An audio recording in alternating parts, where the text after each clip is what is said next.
Hoje uma exposição bíblica sobre a Reforma Protestante, pensando em um texto bíblico que fale especificamente sobre o contexto da Reforma, e eu pensei em um texto que é clássico a esse respeito, que é o texto de Romanos 3, versículos 21 até o 26.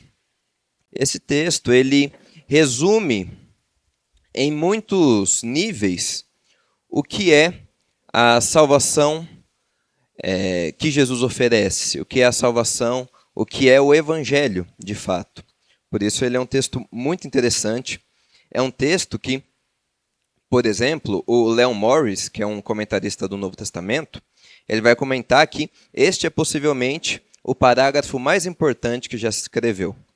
Por outro lado, Paul Washer, concordando também com o Morris, vai falar: eu já ouvi homens muito piedosos dizerem que, se eles perdessem a Bíblia inteira e pudessem guardar somente uma passagem, essa seria a que eles guardariam, pois nesses versos encontra-se a verdadeira salvação dos homens, o verdadeiro evangelho de Jesus. Então, Romanos capítulo 3, versículos 21 a 26, que diz assim: mas agora se manifestou uma justiça que provém de Deus, independente da lei, da qual testemunham a lei e os profetas. Justiça de Deus mediante a fé em Jesus Cristo, para todos os que creem. Não há distinção, pois todos pecaram e estão destituídos da glória de Deus, sendo justificados gratuitamente por sua graça, por meio da redenção que é em Cristo Jesus. Deus o ofereceu como sacrifício para a propiciação mediante a fé, pelo seu sangue, demonstrando a sua justiça. Em sua tolerância, havia deixado impunes os pecados anteriormente cometidos, mas no presente demonstrou a sua justiça, a fim de ser justo e justificador daquele que tem fé em Jesus. Eu gostaria de começar explicando um pouco o versículo 23. Então eu vou primeiro no versículo 23 e depois eu retomo no texto todo. Pois todos pecaram e estão destituídos da glória de Deus. Esse versículo 23, ele é uma grande conclusão que Paulo faz acerca dos 3 primeiros capítulos de Romanos. E a ideia aqui é que todos os seres humanos, de todas as raças e classes sociais, de todos os credos e culturas, eles são pecadores. Então, Paulo ele vai desenvolver isso nos 3 primeiros capítulos, e esse versículo é a grande síntese disso. Esse desenvolvimento teológico tem o seu ápice, então, no versículo 23 do capítulo 3. Né? E parte do que ele quer mostrar, então, como eu falei, é que todo ser humano é pecador. Por exemplo, no capítulo 1, Paulo ele vai focar principalmente nas pessoas que não conhecem a Deus, nas pessoas que nunca ouviram falar de Jesus. E ele vai falar que essas pessoas elas estão debaixo da ira de Deus, porque ainda que elas não conheçam a Deus, ainda que elas nunca tenham ouvido falar de Jesus, o comportamento de todas essas pessoas, assim como de todos nós, é marcado pela impiedade e pela injustiça. Então ele está direcionando esse primeiro capítulo principalmente para os gentios, ou em outras palavras, para todo mundo que não é judeu. Todo mundo que não é judeu é chamado de gentio na Bíblia. E que não tinha um conhecimento de Deus tão semelhante ao judeu. Por exemplo, uma passagem que vai mostrar isso no capítulo 1 começa no versículo 18, que vai dizer assim, então, Romanos 1, versículos 18. E a gente vai ler até o 23. Portanto, a ira de Deus é revelada do céu contra toda a impiedade e injustiça dos homens que suprimem a verdade pela injustiça. Pois o que de Deus se pode conhecer é manifesto entre eles, porque Deus lhes manifestou.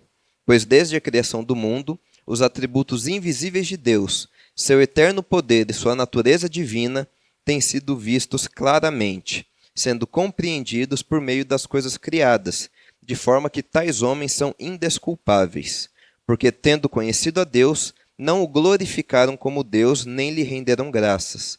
Mas os seus pensamentos tornaram-se fúteis, e os seus corações insensatos se obscureceram. Dizendo-se sábios, tornaram-se loucos, e trocaram a glória do Deus imortal por imagens, feitas segundo a semelhança do homem mortal, bem como de pássaros, quadrúpedes e répteis. Então aqui a ideia de Paulo, em resumo, é falar assim: a natureza, ela manifesta e mostra a existência de Deus para todo ser humano.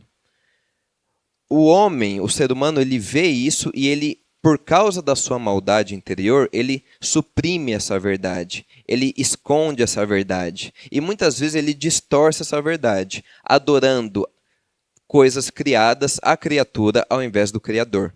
Então esse é o caso do homem que não conhece a Deus, de uma tribo indígena separada da sociedade e tudo mais. Provavelmente eles estão adorando o quê? Um aspecto da criação. Adoram o Deus Sol, adoram a natureza, sempre é algo assim. Por quê? Porque por mais que a natureza mostre que Deus existe, o homem ele escolhe suprimir essa verdade, ocultar essa verdade.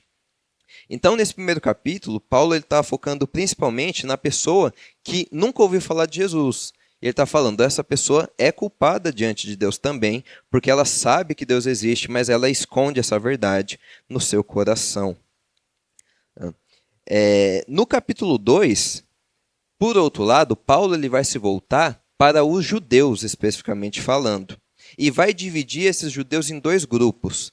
Primeiro, que ele vai falar dos versículos 1 ao 16 do capítulo 2, ele vai falar sobre os moralistas, aquelas pessoas que ficavam acusando outras pessoas e que se achavam melhores que os gentios, e se achavam que, por serem melhores que os gentios, eles estavam no caminho certo. Esse é o primeiro grupo que Paulo vai falar que também são pecadores, e o segundo grupo são os religiosos, a partir do versículo 17 do capítulo 2, que são as pessoas que acreditam que a sua religião, os seus ritos religiosos, as coisas que eles fazem no templo e tudo mais, eles poderiam salvá-los. Então, Paulo agora ele vai voltar a sua atenção sobre esses dois grupos.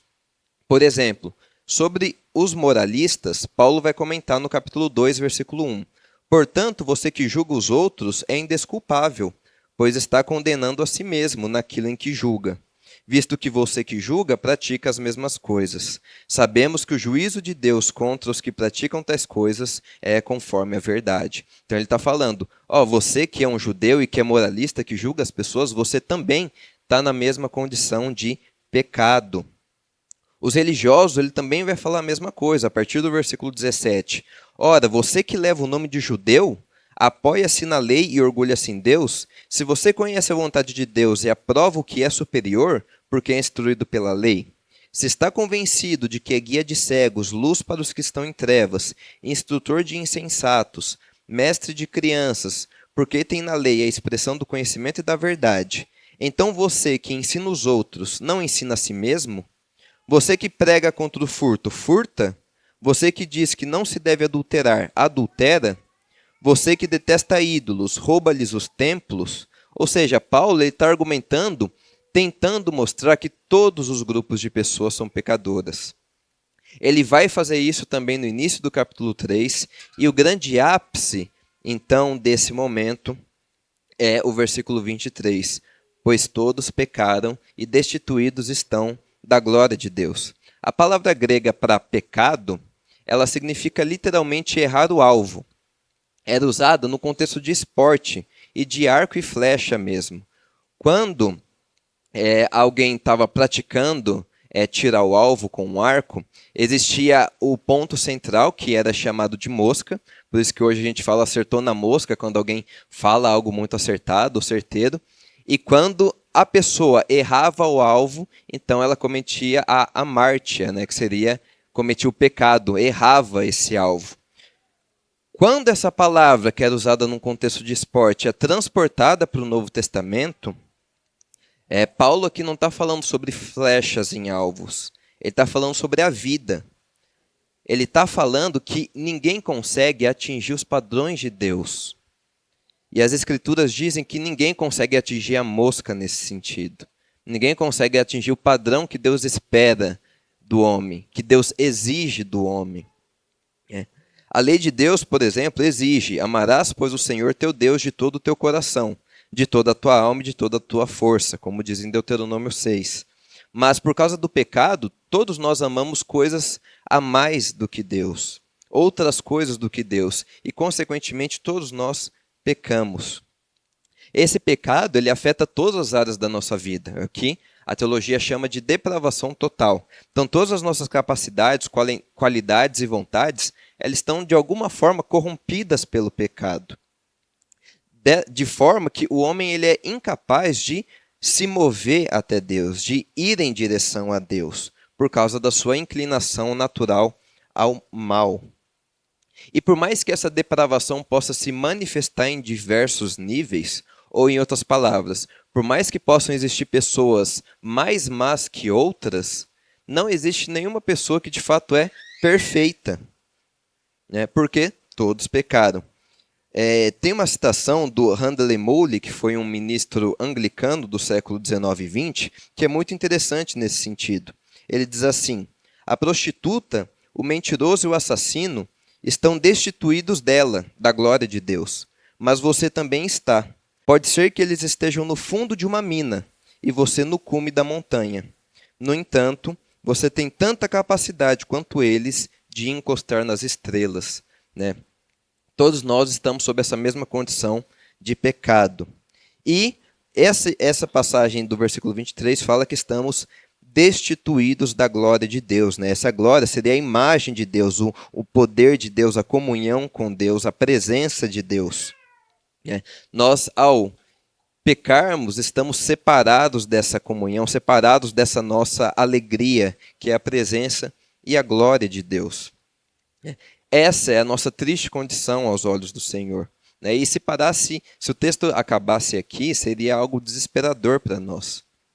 Só que a verdade do Evangelho é que o texto não para nesse momento.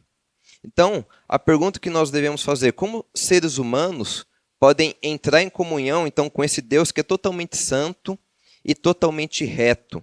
Como que nós conseguimos resolver essa questão de sermos pecadores e tentarmos nos relacionar com um Deus que é completamente santo?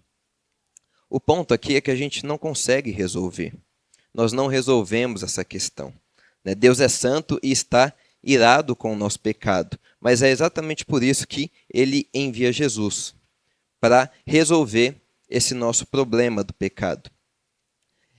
Dando essa contextualização do versículo 23, nós podemos voltar para o versículo 21 então. Mas agora se manifestou uma justiça que provém de Deus, independente da lei, da qual testemunham as leis e os profetas. Então aqui está falando de uma justiça que provém de Deus e é independente da lei. A lei aqui são os 10 mandamentos que condenavam o homem, porque ao conhecer os 10 mandamentos, o homem via que ele não conseguia cumprir esses mandamentos e via que ele estava condenado. Só que essa justiça de Deus, então, ela não chega pela lei, ela chega de outra forma. E é uma forma que os próprios profetas e a própria lei também testemunha. Ou seja, essa salvação que a gente vai entender como acontece aqui, era a mesma forma com que as pessoas eram salvas também no Antigo Testamento. E por isso que os profetas e a própria lei testemunham dessa justiça de Deus. E aqui eu queria abrir um pequeno parênteses que eu vou fechar e vou retomar em breve, que é sobre a história de Martinho Lutero. Já que estamos falando de reforma protestante, eu queria trazer um pouco da história de Martinho Lutero.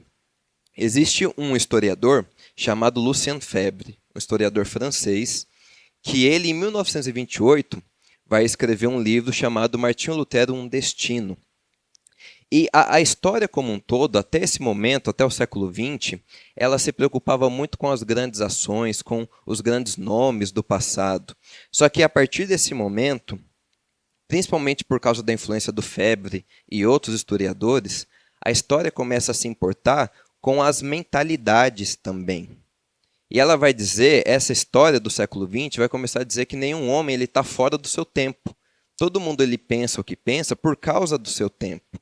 O que interessa, então, agora não é tanto como os indivíduos pensam de si, mas o que escapa também aos indivíduos. Não o que Lutero dizia de si, mas como o universo do século XVI foi favorável ao desenvolvimento de uma pessoa como Lutero. E o Lucien Febvre ele vai perceber que todas as obras biográficas que falavam da história de Lutero, elas tratavam principalmente do período posterior às 95 Teses, né, que é o evento que dá a eclosão à Reforma Protestante. E é nesse ponto que vai se encaixar a tese principal do Febvre. Ele vai falar que para a gente entender Lutero, para a gente entender o que transforma esse tímido monge agostiniano nesse reformador, em Lutero de fato, o que transforma esse nome em adjetivo, né, o que transforma esse homem do personagem que nós conhecemos, se localiza nos seus anos de formação e não depois. Então, Lucien Febvre vai estudar os anos de formação de Lutero, no primeiro capítulo desse livro. Inicialmente, o que o Febvre vê em Lutero, então? Primeiro, um homem cheio de culpas e medos. Por que Lutero era um homem cheio de culpas e medos? Porque quando Lutero lia passagens como Romanos 3:21, que falam da justiça de Deus manifesta, o Lutero acreditava inicialmente que essa justiça era o juízo e a ira de Deus que seria derramado sobre os pecadores.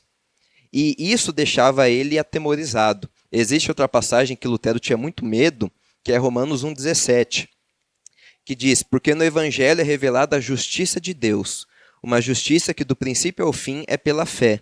Como está escrito, o justo viverá pela fé. Mas essa revelação da justiça de Deus era uma coisa que aterrorizava Lutero. Né? Ele via Deus e via Jesus como aquele que ia comunicar o juízo de Deus, a punição de Deus. Né? E toda essa mentalidade fazia parte do imaginário medieval de quem Deus era. Um Deus juiz, um Deus que está pronto a julgar, um Deus que está pronto a punir. Né? Então essa justiça ela viria como? Em julgamento, para acabar com todos os ímpios e pecadores. Né? É assim que Lutero entendia a justiça de Deus, até quando ele tem uma virada no entendimento. E a gente vai entender isso em breve. Então, fecha os parênteses, em breve eu volto neles. Versículo 22. Justiça de Deus mediante a fé em Jesus Cristo, para todos os que creem. Não há distinção. Então aqui a gente vê como se manifesta essa justiça de Deus. É uma justiça que vem mediante a fé em Jesus Cristo e somente pela fé. E aqui a fé não é uma obra meritória, não é algo que nós podemos fazer para Deus. A fé é o simples estender as mãos vazias para Deus. É reconhecer que nós não temos nada e nos apegarmos ao que Deus realiza por nós. É isso que a fé significa aqui nesse momento. E o versículo também vai falar que não há distinção. Porque assim como não há distinção no pecado, uma vez que todos os grupos de pessoas, todas as classes de pessoas pecaram, não há distinção em quem pode receber essa justiça pela fé. Não há distinção, então, nessa salvação. Todo e qualquer um pode depositar a sua fé em Jesus e ser contado como filho de Deus. E aí nós continuamos. O versículo 23 eu já falei. Versículos 24 e 25. Sendo justificados gratuitamente por sua graça, por meio da redenção que é em Cristo Jesus. Deus o ofereceu como sacrifício para a propiciação mediante a fé, pelo seu sangue, demonstrando a sua justiça. Em sua tolerância, havia deixado impunes os pecados anteriormente cometidos. Nesses dois versículos, Paulo ele vai usar 3 termos principais para definir o que Jesus realiza por nós em seu sacrifício. Sacrifício esse que, como nós vimos no versículo 22, é aceito somente pela fé. Pode ser aceito apenas mediante a fé. As 3 palavras que o apóstolo usa é justificação, redenção e propiciação. E a ideia aqui é que o sacrifício que Cristo realiza por nós é tão grandioso que ele não pode ser exprimido em apenas uma palavra. Uma única palavra não poderia esgotar a graça de Deus manifesta na cruz de Cristo. Então Paulo escolhe usar várias nessa passagem. Em 2 versículos, ele usa 3 palavras muito relevantes para entender como essa justiça na prática se manifesta. Justificação, então. Comecemos por justificação. Essa palavra justificação, ela basicamente significa tornar justo ou declarar justo. Era uma palavra muito comum nos tribunais da época. Quando alguém estava sendo julgado por algum crime e o juiz via que, na verdade, essa pessoa não realizou esse crime, então se falava que o juiz justificava essa pessoa. Ou seja, ele declarava que essa pessoa, ao invés de culpada, era uma pessoa justa. Então, aqui, por exemplo, a gente consegue perceber uma diferença entre justificação e perdão, por exemplo. O perdão, ele é algo negativo, em certo sentido. Porque quando você é perdoado por alguém, você ainda é culpado, mas essa pessoa ela escolhe te perdoar, apesar do mal que você fez para ela. A justificação, ela vai além do perdão. A justificação é declarar que uma pessoa é justa, ou seja, que uma pessoa ela não tem pecado.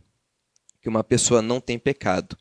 Então, quando essa palavra é transportada para as categorias teológicas do Novo Testamento, Paulo está falando que, de alguma forma, por causa do sacrifício de Jesus, Deus nos declara justos diante dele. Esse é o ponto de Paulo. Por causa do sacrifício de Jesus, Deus nos declara justos diante dele. E como que isso acontece na prática? Porque uma vez que Deus é justo, ele não pode simplesmente esconder os nossos pecados em um tapete celestial, embaixo de um super tapete celestial, exatamente por ele ser alguém justo. E a característica de uma pessoa justa é retribuir de acordo com o que os outros merecem.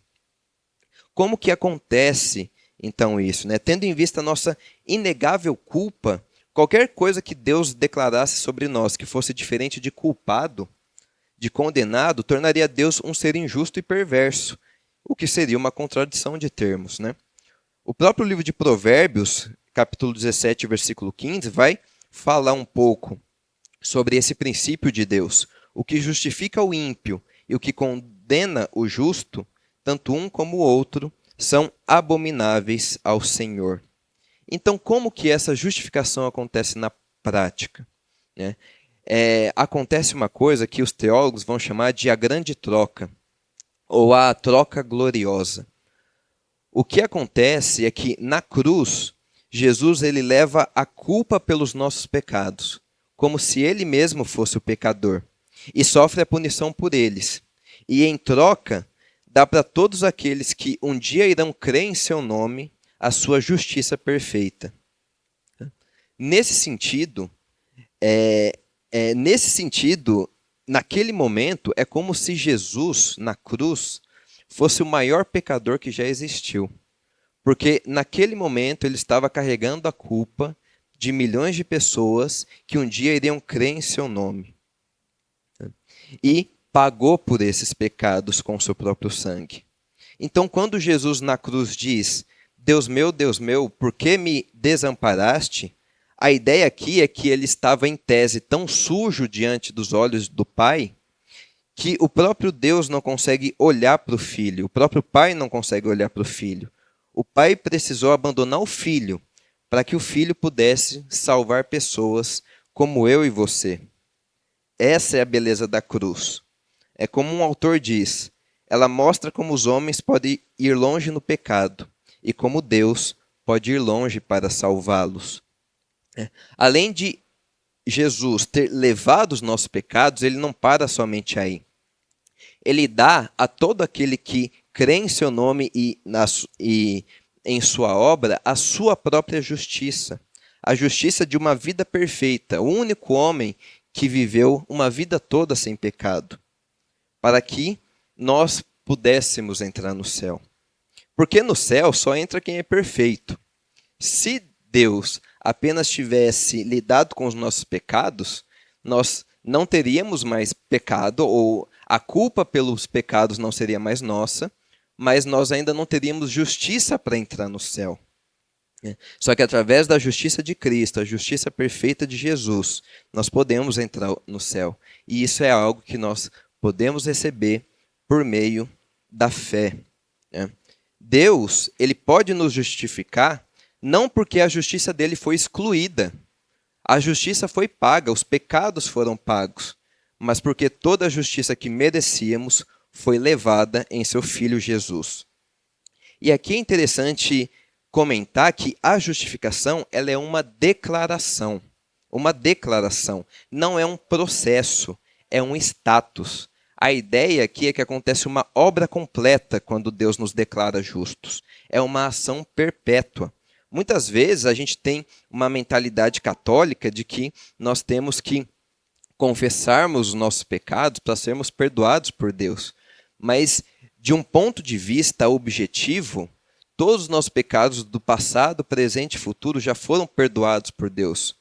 Nós nos arrependemos dos pecados não para sermos perdoados, mas por causa de que já recebemos o perdão de Deus. Exatamente como uma resposta de gratidão ao que Deus fez por nós, né? Quem acredita em Jesus, portanto, é contado como alguém completamente santo, pois além de ter seus pecados passados, presentes e futuros perdoados, porque Jesus pagou por eles na cruz, tem a justiça perfeita do próprio Filho depositada sobre si. Por exemplo, a santificação ela é um processo. Então a gente tem um processo de santificação, mas a justificação não. Ela é uma declaração que acontece de uma vez e para sempre. Os católicos, já que eu mencionei eles anteriormente, eles também acreditam na justificação, mas é um pouco diferente.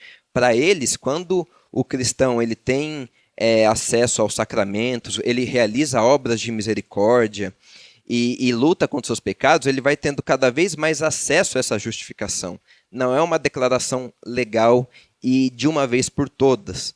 Por isso que nós acusamos eles de uma salvação que envolve a participação de obras, uma vez que é pelas obras que a gente tem o acesso, por assim dizer, a essa declaração de que somos justos por Deus.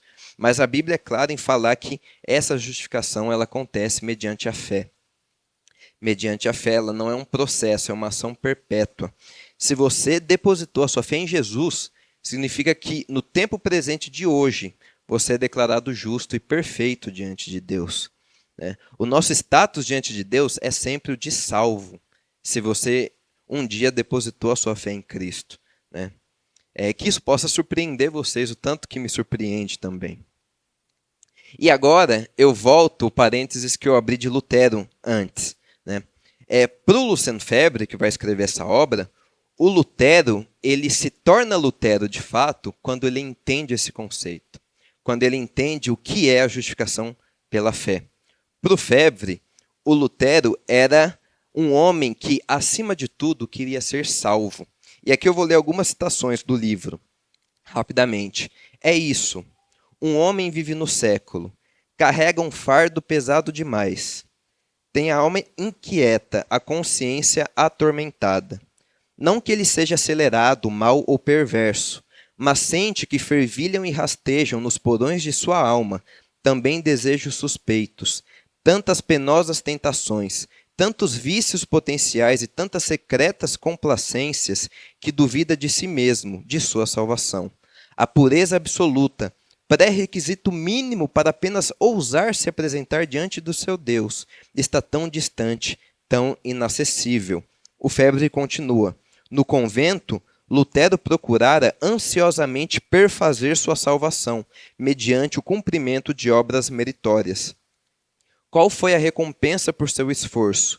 Um imenso desânimo, terríveis crises de desespero e, aos poucos, a convicção, crescendo e enraizando-se, de que era vã qualquer luta, a cobiça revelando-se invencível e o pecado permanente. Isso se dá até que Lutero compreende essa doutrina maravilhosa, que é a justificação pela fé. Quando ele compreende isso, tudo muda.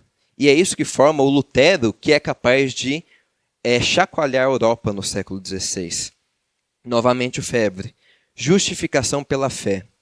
Percebe-se quanto essa formulação, inerte em aparência, encerra de força, alegre confiança, entusiasmo, segurança invencível.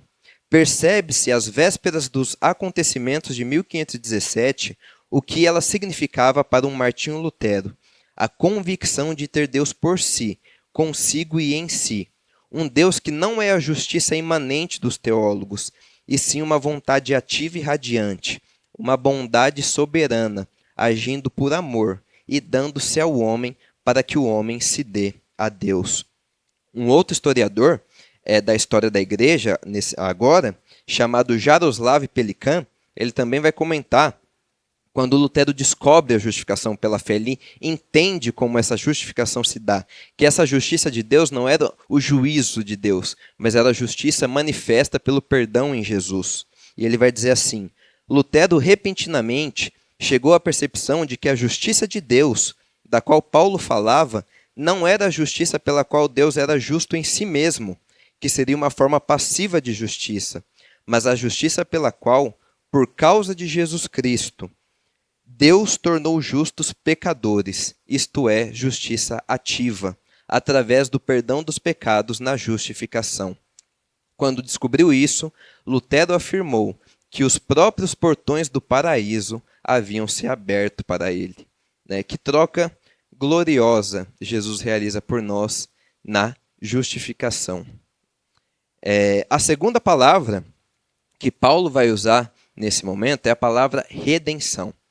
Essa palavra redenção, ela era uma palavra usada para quando escravos eles eram comprados para serem libertos. Lembrem-se que Paulo está escrevendo uma carta aos romanos, então a gente está falando do contexto de Roma. Um contexto em que existia escravidão, e a escravidão ela se dá principalmente por derrota militar. A gente tem todo um contexto de expansão romana. Roma era o império que sempre dominava terras próximas, se expandia como território, militarmente falando, e conseguia, pegava os sobreviventes e os vendia como escravos. Muitas pessoas desses escravos que eram vendidos, elas inclusive morriam antes mesmo de serem compradas. Eles ficavam em gaiolas, eram vendidos como animais mesmo. E se às vezes demorasse para comprar, para alguém ser comprado, ele podia vir com alguma doença que fosse piorando, e muitas pessoas acabavam morrendo dentro dessas celas, Eram tratados e vendidos como animais mesmo. A ideia, então, aqui, quando Paulo usa esse termo redenção, para falar de nós, do que Jesus realiza por nós, é que nós também éramos escravos. Só que escravos não fisicamente falando, só que de poderes muito maiores. Por exemplo, nós éramos escravos da lei. Nós tentávamos cumprir a lei de Deus e não conseguíamos cumprir. Consequentemente, nós éramos escravos das maldições da lei, de tudo que Deus fala que vai acontecer com quem não consegue cumprir a lei. Nós também éramos escravos do pecado e do reino das trevas, dos demônios, de Satanás. Só que aquele que crê em Jesus, ele é comprado desse mercado. Aquele que acredita em Jesus Cristo, ele é comprado dessa maldita escravidão. Ele, então, realiza uma libertação por nós, derramando como preço por esse resgate o seu próprio sangue.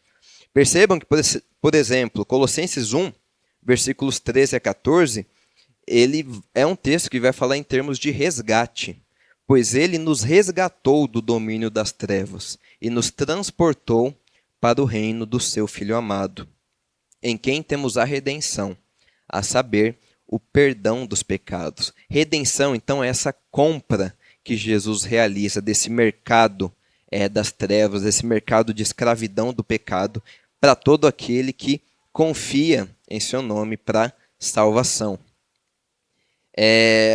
A terceira palavra, que é muito importante para se entender esse texto, então, é a palavra propiciação. O termo propiciação, ele basicamente significa tornar propício ou tornar favorável.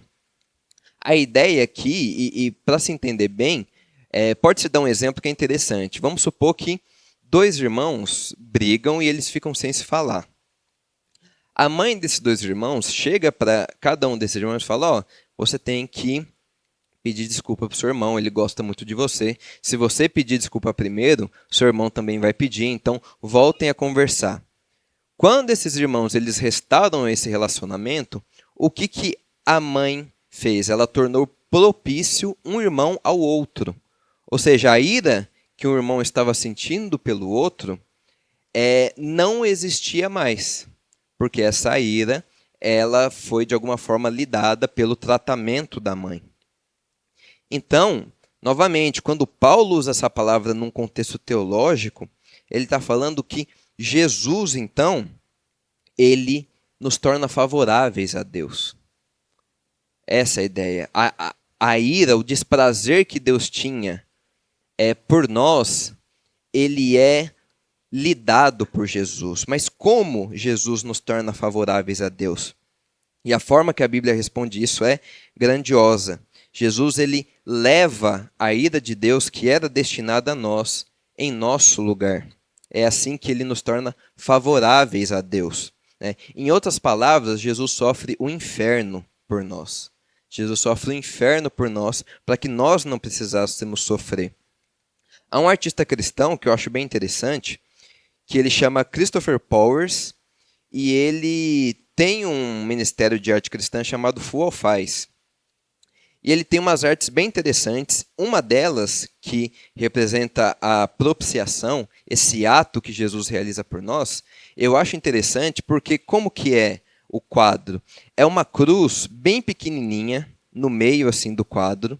Uma cruz bem pequenininha, o que dá para entender é que o quadro está de muito longe. Então é uma cruz bem pequenininha e uma bola de fogo, assim, gigantesca, caindo do céu. Isso é propiciação. É Jesus na cruz, recebendo a ira de Deus que era destinada a nós, em nosso lugar. E isso também nos ajuda a entender por que Jesus ele se angustia tanto antes de morrer. Porque parece estranho o tanto de angústia que Jesus sente antes de morrer. Para aqueles que conhecem a história, Jesus ele ora no Monte Getsêmani e o texto bíblico diz que ele chega a suar gotas de sangue, o que é uma condição médica que sabem que é possível de acontecer em momentos de angústia e aflição extrema. Só que o ponto é, Jesus ele sofre tanto por causa de uma morte física, sendo que várias pessoas depois de Jesus vão morrer por ele, vão morrer por perseguições cristãs, perseguições aos cristãos e tudo mais, e vão morrer felizes. E Jesus sofre tanto porque ele ia morrer fisicamente. O ponto aqui é que Jesus ele fica aflito a ponto de suar sangue porque ele ia receber a ira de Deus em nosso lugar. Porque ele iria passar por um sofrimento do qual nós não temos nenhuma concepção. Nós não conseguimos formar nenhuma concepção. Todo o sofrimento físico de Jesus na cruz, as chicotadas, a coroa de espinho, carregar a cruz, ficar pendurado na cruz, a lança sendo transpassado pela lança, isso é nada comparado com os sofrimentos espirituais que Jesus passa nesse momento. Tanto que na oração do Getsêmani, Jesus ele faz uma oração muito particular. Ele diz assim: Pai, afasta de mim este cálice, mas não seja feito o que eu quero, mas sim o que tu queres. E o que é esse cálice que Jesus pede para afastar? Que Jesus pede para Deus Pai afastar dele, se possível. Quando a gente vai para o Antigo Testamento, o cálice ele tem uma visão muito particular do que ele é no Antigo Testamento. Existem vários textos que falam sobre o cálice de Deus, mas eu trouxe um aqui em Isaías 51. Isaías 51, versículos 22, vai dizer assim: Assim diz o seu soberano Senhor, o seu Deus, que defende o seu povo. Veja que eu tirei da sua mão o cálice que faz cambalear. Dele, do cálice da minha ira, você nunca mais beberá. Então, o cálice no Antigo Testamento, ele tinha a figura de ser a ira de Deus. Então, quando Jesus ele pede para Deus afastar dele este cálice, era para que Deus, se possível, afastasse essa punição que Jesus iria receber por amor a nós. É essa a ideia do que significa propiciação. O texto do versículo 24, ele vai falar que essa justificação acontece gratuitamente por sua graça. A graça de Deus ela é entendida de forma simples como um favor imerecido. algo positivo que é feito por pessoas que não merecem receber isso. É como se fosse um presente. Um presente onde não há nada que nós podemos fazer a não ser recebê-lo por meio da fé. E é chamado de graça porque o que a gente merecia de fato era a condenação e o julgamento. Qualquer coisa diferente que a gente recebesse disso seria graça. Mas é algo tão gracioso que a gente não só não recebe a condenação, como recebe o direito de sermos chamados filhos de Deus, para todo aquele que acredita em Jesus Cristo como o seu Salvador. Para todo aquele que acredita em Jesus Cristo como seu Salvador. Então, se você crê em Cristo, você foi declarado justo diante de Deus, teve seus pecados perdoados, seus pecados pagos por Jesus, foi tirado desse mercado de escravos e todo o desprazer e ira de Deus direcionado a você por conta do seu pecado, ele foi aplacado, ele foi lançado sobre Jesus. E Jesus bebeu esse cálice até a última gota, para não precisar sobrar nada para a gente precisar tomar dessa ira de Deus, dessa justiça de Deus. E o versículo 26, ele vai continuar. Mas no presente demonstrou a sua justiça, a fim de ser justo e justificador daquele que tem fé em Jesus. A partir do entendimento de como a justificação acontece, a gente consegue entender como Deus pode ser justo e justificador. Deus é justo porque a justiça dele não foi excluída. A punição que o pecado merecia foi paga, mas foi paga por um substituto. Foi paga por alguém que não nós. Foi paga por alguém que não aqueles que depositam a fé em Jesus Cristo. Então a justiça não foi excluída. Deus continua sendo justo, mas a partir dessa justiça manifesta em Jesus, ele também pode ser justificador. Um Deus que declara pessoas justas porque seu próprio Filho tomou a punição que essas pessoas mereciam. Por isso que hoje nós podemos ser declarados justos diante de Deus por uma ação simples, não é por obras, não é por algo que a gente faça ou deixa de fazer, mas é unicamente pela fé em Jesus Cristo e pela fé nesse sacrifício que Jesus realiza por nós. Uma aplicação prática, eu quis trazer só uma aplicação nessa exposição bíblica, porque eu considero a mais importante de todas, que é creia em Cristo. Pode parecer simplista, mas pergunte a você mesmo, você descansa em Jesus? Jesus é de fato o seu único conforto na vida e na morte? Em quem que você de fato deposita a sua confiança última? Em quem você baseia a sua salvação? Quando você pensa em morte, em julgamento, onde está a sua fé? Está em Jesus e no sacrifício dele? Tem de estar. Se a nossa fé tiver 1% no que a gente pode fazer para Deus ou no que a gente pode deixar de fazer para Deus, nós estamos perdidos. Mas se nossa fé estiver completamente em Jesus, nós estaremos salvos e salvos para sempre. Eu gostaria, então, de terminar essa reflexão